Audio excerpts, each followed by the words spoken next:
أعوذ بالله من الشيطان الرجيم بسم الله الرحمن الرحيم Assalamu alaikum wa rahmatullahi wa barakatuh.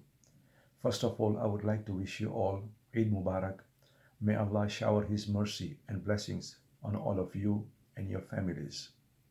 Allah says very clearly in the Quran that as human beings we have been created from one essence. خَلَقْنَاكُمْ مِن نَفْسٍ وَاحِدَةٍ. Not only are we created from one essence, but in a sense we are related even before we are created. Despite this unity, there is also diversity. And therefore the Quran says that Allah has created us from one male and one female. وَجَعَلْنَاكُمْ شُعُوبًا وَقَبَائِلًا.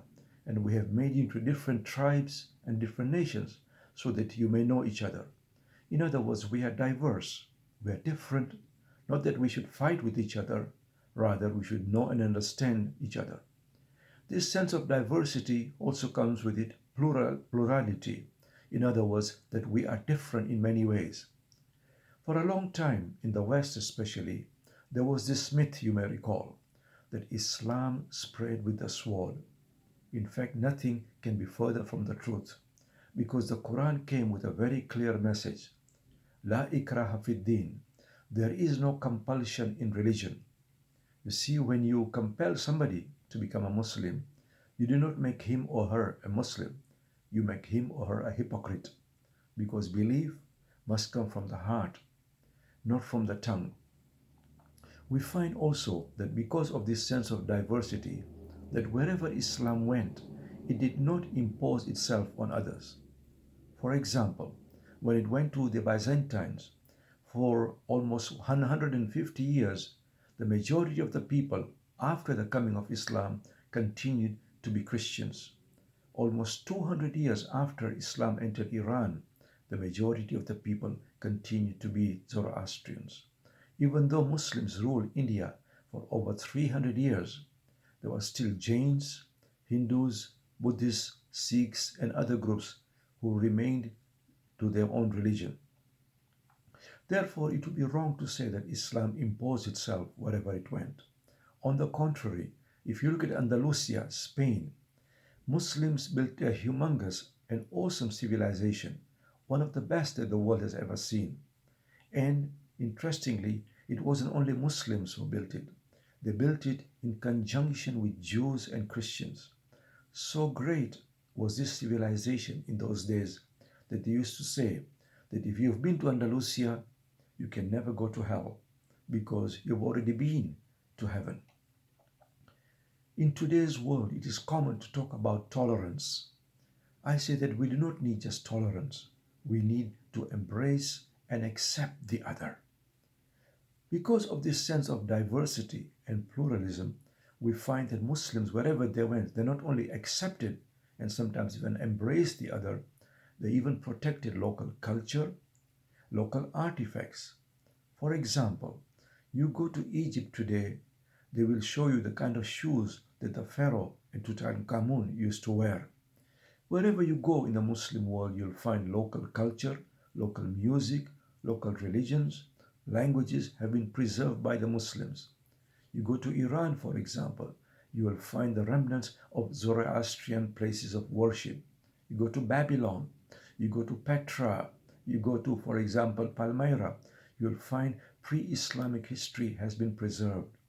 Indeed, when Muslims went to Afghanistan, they saw the Abamian statues of the Buddha, which were built well before the coming of Islam. Muslims not only preserved, but they also protected those statues until the year 2000.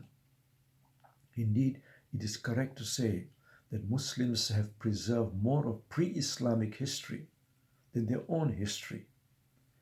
Furthermore, to emphasize that diversity and plurality within Islam, we find that wherever Muslims went, they also borrowed and incorporated into Islam many of the local features.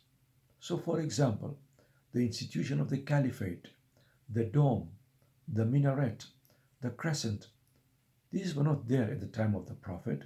These are all non-Islamic. But Muslims incorporated and accepted them within their fold. You know what that tells us? That just because something is non-Islamic, it does not mean it is un-Islamic.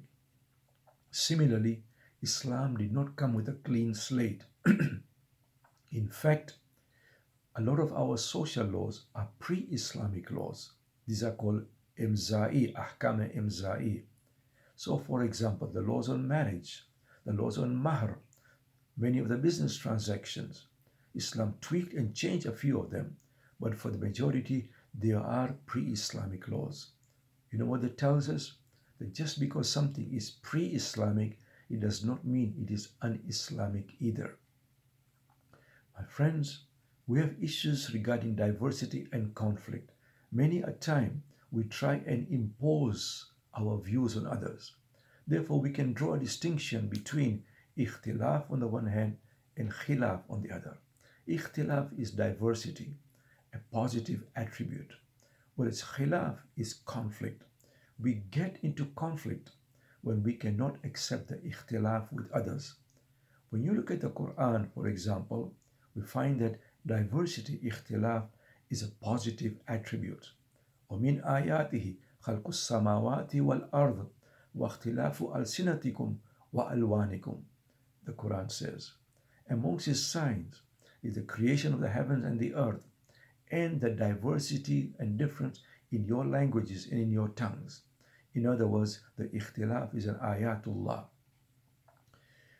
A conflict arises when we cannot appreciate that people are different, when we try and mentally clone them or try to subjugate them or impose our views on others.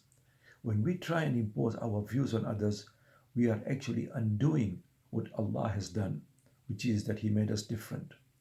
Unity, my friends, does not mean uniformity. We tend to compete as human beings. The Quran encourages competition, yes, but it does not say that we should compete for religion. Rather, it says, فَاسْتَبِقُوا الْخَيْرَاتِ, compete for good deeds and for virtue. As the Prophet ﷺ himself said, خَيْرُ النَّاسِ أَنْفَعُ النَّاسِ, the best of the people is the one who benefits others the most. We have been created, my friends, not to compete and fight, but to do the best possible deeds, as the Quran tells us. الَّذِي خَلَقَ الْمَوْتَ وَالْحَيَاةَ لِيَبْلُوَكُمْ أَيُّكُمْ أَحْسَنُ عَمَلًا.